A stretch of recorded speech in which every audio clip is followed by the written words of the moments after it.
Is the truth truer in English or in Chinese? As it turns out, both of them are just languages.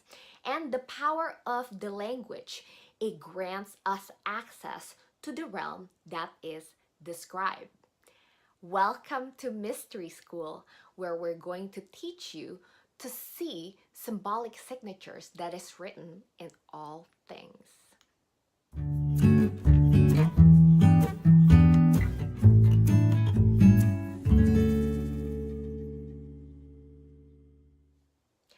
Hi, my name is Nisa, and you're watching Cosmic Little Lessons, your adventure every Wednesday to unveil your part in the universe.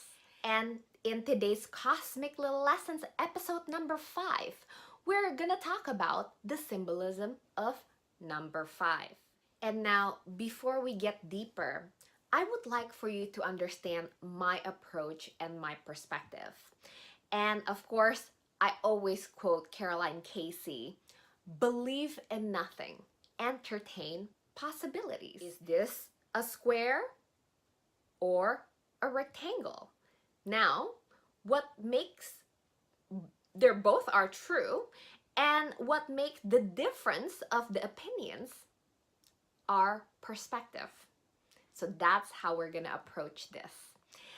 First, we have the Western perspective, where we have learned it in the past episodes, and if you haven't seen it, please catch up. In the Western thought of 4 elements, here we have the 4 directions divided by 4 elements.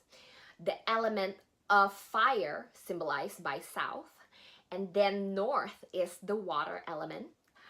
Earth is the west, and east is the spring where the sun rises. Now, the Chinese added one more into the element, the center. So that is the main difference between the two Eastern and the Western view of the elements. We have the 5th center direction here, which does not exist in the Western school of thoughts of 4 elements. So here, it's as though the Chinese put the earth element as all of the other 4 put together. So there you go, the difference between the two. Now it's your choice if you like to study 4 or 5 elements better. And of course, the 4 elements is the Western school of thought, while the Chinese is the 5 elements.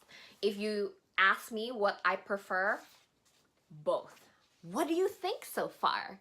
Are you having fun? Is this unlocking certain symbolism and signatures that you've seen every day in your life? Before we move on to the next episode, number 6, I would like to go back to Western astrology and talk about another aspect of number 5. Well, we're gonna talk about aspects. So in our first episode, when we learned about 360, we also talk about 0 degrees. And when that axis point meets, what we have here is called conjunctions. The second aspect that we have in astrology is 180 degrees, and that is in episode 2 when we talked about the oppositions.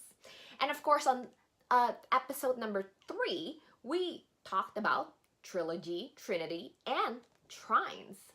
And number 4 is the square. Of course, 90-degree angles. Here we have that particular element. And on the next episode, a little preview here, the next aspect that we're going to learn is when you divide 360 degrees into 6, and that's where you have the sextile. Now, thank you so much for watching this video, and please like and share and help us grow. We really appreciate that. And I will see you next Wednesday for the next episodes of Cosmic Little Lessons. I'll see you then.